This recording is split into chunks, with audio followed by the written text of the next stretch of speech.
দেখবেন বুড়া বয়সে অকারণে বৃদ্ধ স্বামীর উপর খেচর খেচর করে। এই সকল মহিলাদেরকে সমাজের অনেক লোক দেখতে পারে না, পাড়া প্রতিবেশী দেখতে পারে না, কারণ একদম নিরীহ তার হাজবেন্ড, তাকে কিচ্ছু বলে না, সে যা বলে সব কান দিয়ে শোনে, মানে একদম বিকলাঙ্গ মানুষের মতো সবকিছু শোনে, কিন্তু বউকে কিচ্ছু বলে না। তো বউটা সবার কাছে খারাপ হয়।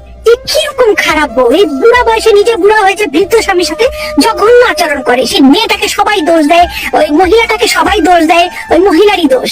অথচ খোঁজ নিয়ে দেখেন যৌবন বয়সে ওই যে বুড়া লোকটা আছে না, যে এখন বইয়ের কথা শুনে চুপ করে বিড়ালের মতো থাকে, যৌবন বয়সে বইয়ের সাথে এমন কুৎসিত আচরণ করেছে, এমন জঘন্য ব্যবহার করেছে, পরিবারের সামনে বউকে এমন ছোট করা করেছে, যে বুড়া বয়সে যখন দেখলো যে এত কিছুর পর বউ ছেড়ে চলে যায়নি, এখন বুড়া বয়সে বউকে আর কিচ্ছু বলে না, তুলু তুলু পুলু পুলু, কারণ তার গায়ে এখন শক্তি নাই, বউ ছাড়া কেউ আর পাশে নাই।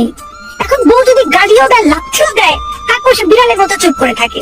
তো ভাই, এই যৌবন বয়সে কি করেছে সেটা তো কেউ জানেন না বউয়ের সাথে। এই বুড়া কালে ওই বউয়ের ভালোবাসা পাওয়ার যোগ্যতা তখন আর ওই পুরুষগুলোর থাকে না। মেয়েদের মনটাই এমন নষ্ট হয়ে যায়, অন্যের কাছে মনে হয় ইস থুতথুরে বুড়ার সাথে কেন বউ এই ধরনের আচরণ করতেছে।